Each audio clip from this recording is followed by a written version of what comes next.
There's no feeling more intense than starting over. If you deleted your homework the day before it was due, as I have, or if you left your wallet at home and you have to go back after spending an hour in the commute. If you won some money at the casino and then put all your winnings on red but it came up black. If you got your best shirt dry cleaned before a wedding and then immediately dropped food on it. If you won an argument with a friend and then later discovered that they just returned to their original view. Starting over is harder than starting up.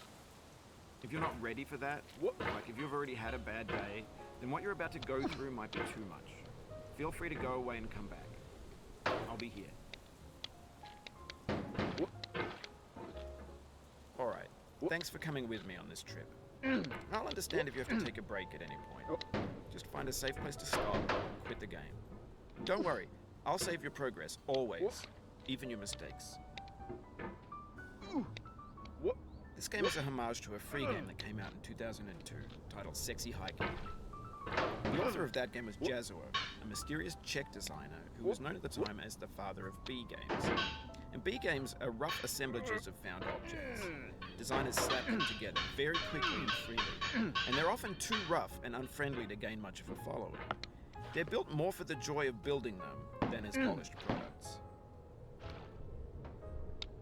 In a certain way, Sexy Hiking is the perfect embodiment of a B game.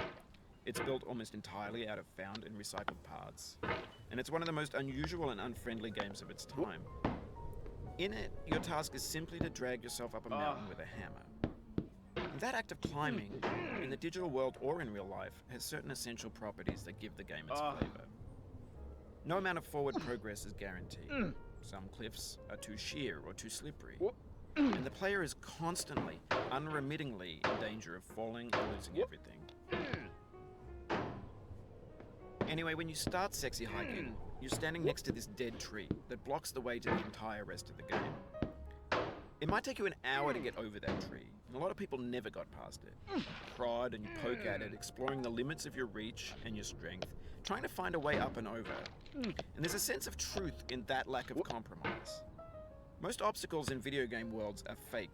You can be completely confident in your ability to get through them once you have the correct method or the correct equipment or just by spending enough time. In that sense, every pixelated obstacle in Sexy Hiking is real. The obstacles in Sexy Hiking are unyielding, and that makes the game uniquely frustrating. But I'm not sure Jazuo intended to make a frustrating game. The frustration is just essential to the act of climbing, and it's authentic to the process of building a game about climbing. A funny thing happened to me as I was building this mountain. I'd have an idea for a new obstacle, and I'd build it, test it, and it would usually turn out to be unreasonably hard. But I couldn't bring myself to make it easier. It already felt like my inability to get past the new obstacle was my fault as a player rather than as a builder. Imaginary mountains build themselves from our efforts to climb them, and it's our repeated attempts to reach the summit that turns those mountains into something real. When you're building a video game world, you're building with ideas, and that can be like working with quickset cement. You mold your ideas into a certain shape that can be played with, and in the process of playing with them, they begin to harden and set until they're immutable, like rock.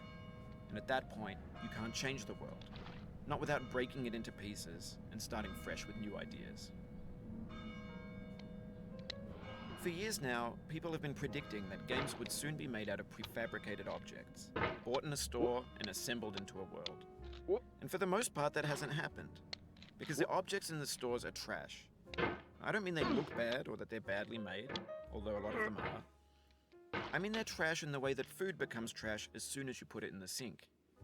Things are made to be consumed and used in a certain context, and once the moment is gone, they transform into garbage. In the context of technology, those moments pass by in seconds.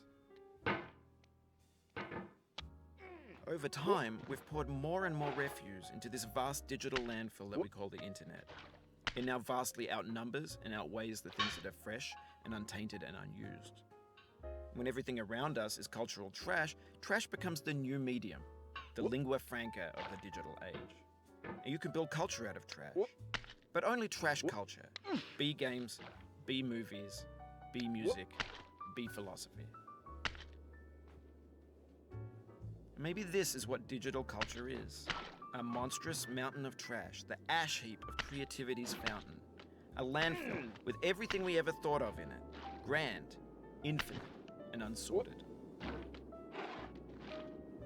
There's 3D models of breakfast, Gen X's fanfic novels, scan magazines, green screen Shia LaBeouf, banned snuff scenes on LiveLeak. Facebook's got lifelike bots with unbranded adverts and candid shots of Kanye and Taylor Swift mashups, car crash epic failed GIFs, Russian dashcam vids, discussions of McRibs, discarded, forgotten, unrecycled, muddled, rotten, untitled. Everything's fresh for about 6 seconds, until some newer thing beckons, and we hit refresh. And there's years of persevering, disappearing into the pile, out of style, out of sight. In this context, it's tempting to make friendly content that's gentle, that lets you churn through it but not earn it. Why make something demanding if it just gets piled up in the landfill, filed in with the bland things? When games were new, they wanted a lot from you. Daunting you, taunting you, resetting and delaying you. Players played stoically. Now everyone's turned off by that. They want to burn through it quickly. A quick fix for the fickle, some tricks for the clicks of the feckless. But that's not you, you're an acrobat. You could swallow a baseball bat. Now I know, most likely you're watching this on YouTube or Twitch, while some dude with 10 million views does it for you. Like a baby bird being fed chewed up food. That's culture too. But on the off chance that you're playing this, what I'm saying is, trash is disposable, but maybe it doesn't have to be approachable. What's the feeling like? Are you stressed? I guess you don't hate it if you got this far, feeling frustrated. It's underrated.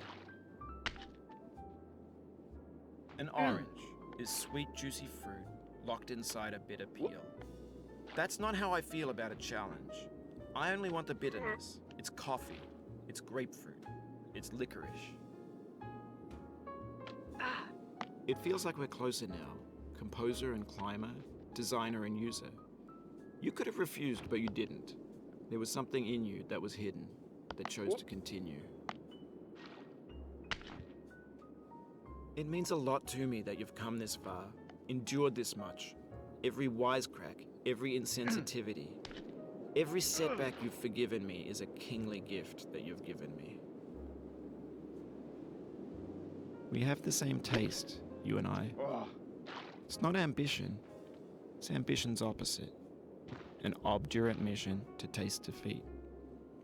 You'll feel bad if you win, so I put this snake in for you.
Have you thought about who you are in this? Are you the man in the pot, Diogenes? Are you his hand? Are you the top of his hammer? I think not. Where your hand moves, the hammer may not follow, nor the man, nor the man's hand. In this you're his will, his intent, the embodied resolve in his uphill ascent.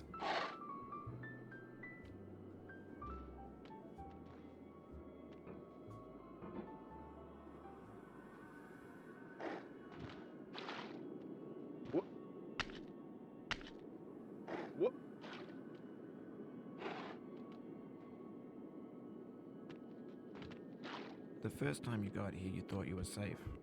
A base camp for reaching the summit. That's how it seemed on its face the first time. But your face can fall fast when you plummet.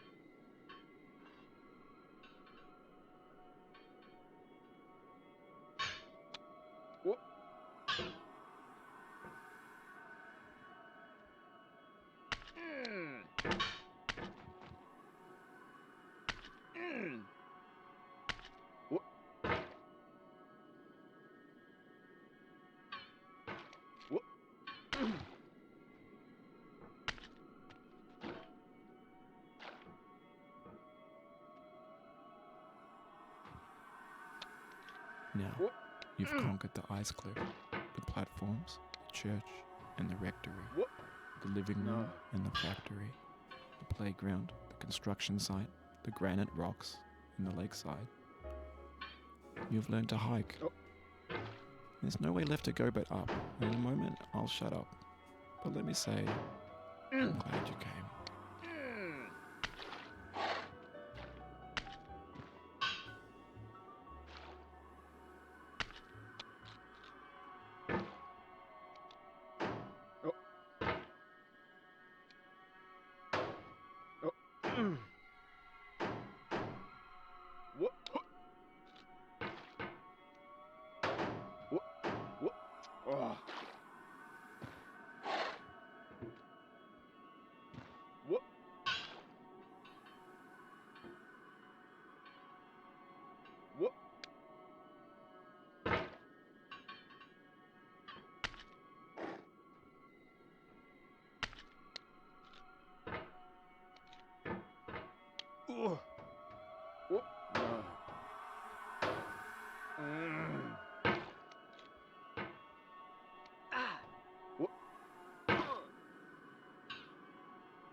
No.